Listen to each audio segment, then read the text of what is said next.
It was one of those peaceful Saturday mornings when the neighborhood seemed to wake up slowly. The streets were quiet, birds filled the air with gentle songs, and sunlight streamed through the kitchen window as I finished my second cup of coffee. I had planned to spend the day catching up on housework, nothing more.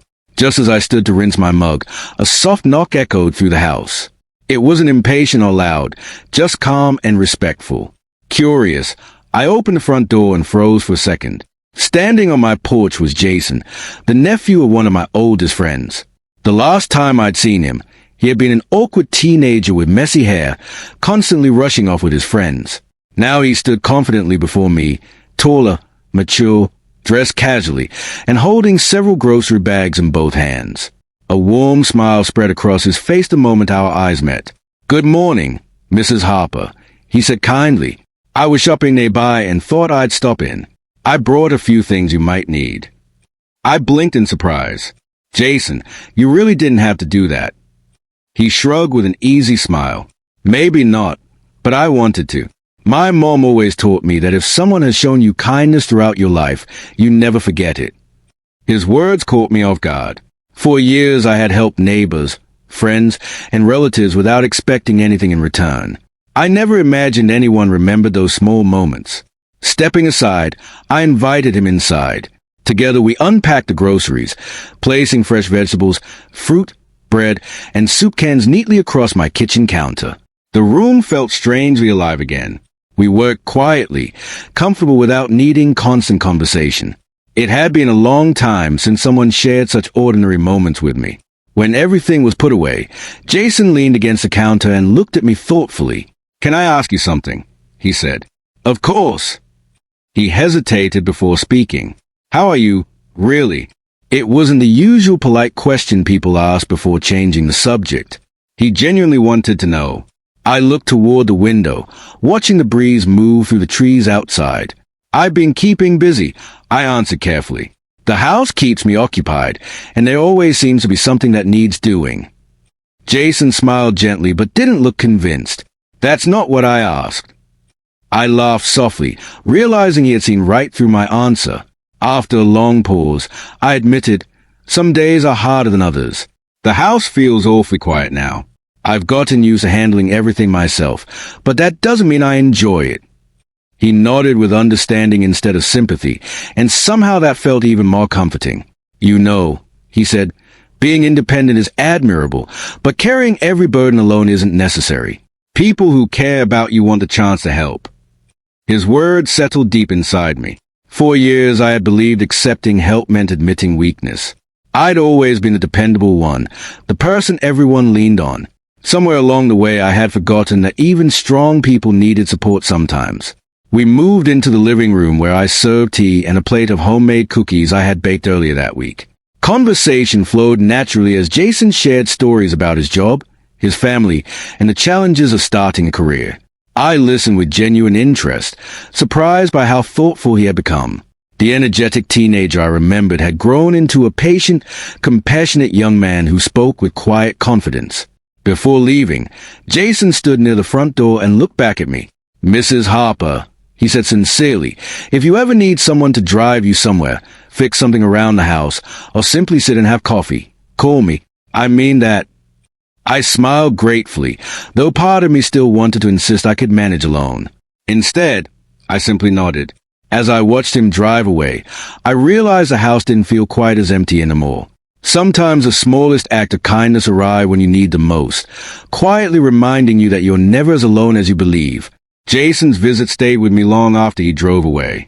It wasn't because of the groceries neatly arranged in my kitchen, or the offer to help around the house. It was a feeling he had left behind, a quiet reminder that someone had noticed me, not as a woman who always seemed capable of handling everything, but as a person who might need a little kindness herself. The following week felt strangely different. I caught myself smiling more often, and every time I walked into the kitchen, I remembered our conversation. His words echoed in my mind. "You don't have to carry everything by yourself." I had spent so many years believing that strength meant never asking for help, that I had forgotten how comforting genuine companionship could be. 3 days later my phone rang. Seeing Jason's name on the screen brought an unexpected smile to my face. "Good afternoon, Mrs. Harper," he said cheerfully. I hope I'm not interrupting anything. Not at all, I replied. I was just watering the flowers. I was wondering if you'd let me stop by for an hour. I found an old photo album while helping my mom clean the attic. There are pictures from neighborhood picnics and family gatherings. I thought you might enjoy seeing them. I'd almost said no out of habit, but something inside me stopped me. I'd like that, I answered. That afternoon he arrived carrying a weathered leather album instead of grocery bags. We sat together at the dining table, turning page after page. There were photographs from birthdays, school events, summer barbecues, and Christmas celebrations. In one picture, a teenage Jason was standing beside his bicycle while I handed him a slice of homemade pie during a neighborhood picnic. He laughed.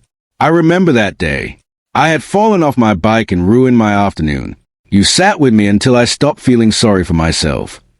I smiled at the memory. You were convinced your summer was over because of one scraped knee.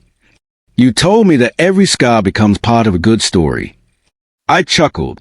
Did I really say that? You did. I've never forgotten it. His answer surprised me. So many little moments I had completely forgotten had remained important to someone else. As the afternoon continued, we shared memories that made us laugh until tears formed in our eyes. For the first time in years, the house echoed with cheerful conversation instead of silence. When the laughter settled, Jason looked at me with a thoughtful expression. Mrs. Harper, can I tell you something honestly? Of course. When I was growing up, I always admired you. You never made people feel like they were a burden. No matter what was happening in your own life, you always found time to encourage everyone else. I looked down at the photo album. I was only doing what felt natural. Exactly, he replied. You gave so much to everyone around you. I think it's time someone gives a little back. His words filled the room with a comfortable silence. I realized I had spent years believing that accepting kindness somehow diminished my independence. But maybe true strength wasn't about refusing help. Maybe it was about trusting others enough to receive it. A few days later, Jason invited me to dinner at a small family-owned restaurant across town. At first I hesitated. It had been years since I'd gone out simply to enjoy an evening without worrying about responsibilities. You deserve one relaxing evening, he said with a grin. No excuses. I finally agreed. The restaurant was warm and welcoming, filled with soft music and gentle conversation. Over dinner we talked about books, travel dreams, favorite childhood memories, and the lessons life had taught us. There was no awkwardness between us, only mutual respect and genuine friendship. As we finished dessert, Jason smiled. You know, he said, people spend so much time chasing success that they forget relationships are what truly matter. I nodded slowly. I think you're right. Walking back to the car, I realized something had changed inside me. The loneliness that had quietly settled into my life over the years no longer felt quite so heavy. It hadn't disappeared overnight, but it no longer controlled every quiet moment. Over the weeks that followed, our friendship became a regular part of my routine. Sometimes Jason stopped by with fresh coffee. Other times we worked together in the garden, replacing old flowers with colorful new ones.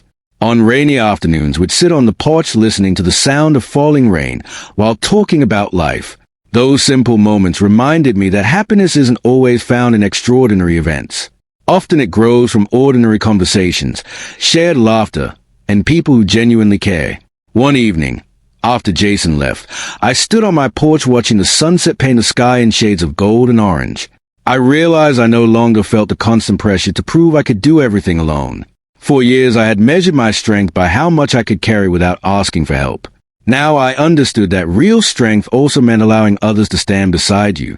Jason hadn't changed my life with grand gestures or dramatic speeches. He had changed it through patience, kindness, and consistency. He reminded me that even those who spend their lives caring for others deserve to receive care in return. As I closed the front door that evening, my home felt warmer than it had in a very long time. I smiled quietly to myself, grateful not only for Jason's friendship but for the lesson it had brought into my life. Sometimes the greatest gift another person can offer isn't money, advice, or expensive presents. Sometimes it's simply showing up, listening without judgment, and reminding you that you never have to face life's journey alone. And for the first time in many years, I welcomed that truth with an open heart, knowing that accepting kindness didn't make me weak. It simply made me human.